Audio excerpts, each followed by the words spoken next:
Hello guys! Samahan niyo po ako. Gagawa po tayo ng gift for loved one. Special gift po ang ating gagawin kasi po ay gold po ito. Gold. Kaya po dapat po special para sa kanyang loved one. Lalagyan po natin siya ng red roses and baby roses na pink. Yan po, nilagyan na po natin siya ng mga sinjana sa likod at sa gilid.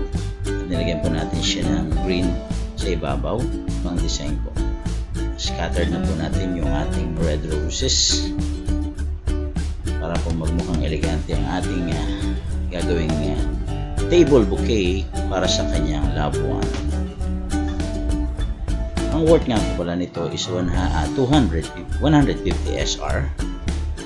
Bali po sa pera po natin is mga 2,000 pesos na po ito.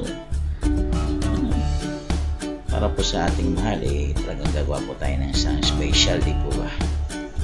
Yan po, samahan niyo po ako at sana po may mapulot kayong konting idea sa aking gagawin. Yan po, kinalat lang po natin ang ating roses. In-style lang po natin siya ng triangle shape magkabila. Tapos kakalat lang po natin yung ating baby roses, light pink, pink and light pink, double combination. Last scatter na po natin yan ay makita po natin kung gaano na yung ganda ng ating design. I hope po ay nagustuhan niyo po ang aking simple and elegant way of making flower. Hirap talaga mag-voice over po. Sapilitan lang para matuto. Nag-enjoy naman po tayo sa ating ginagawa. Yun naman po dapat ang mahalaga, di po ba? Mag-enjoy tayo at libangin ang ating sarili habang tayo malayo sa ating pamilya.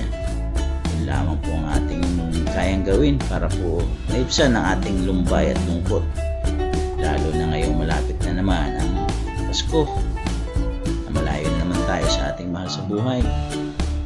Buti na nga lang po ay meron tayong video call, messenger na pwedeng gamitin para matawagan ang ating mga mahal sa buhay. Tulad dito sa mga Saudi na pagka meron po silang gift, automatic bibili sila, pagagawa, ibibigay sa mahal.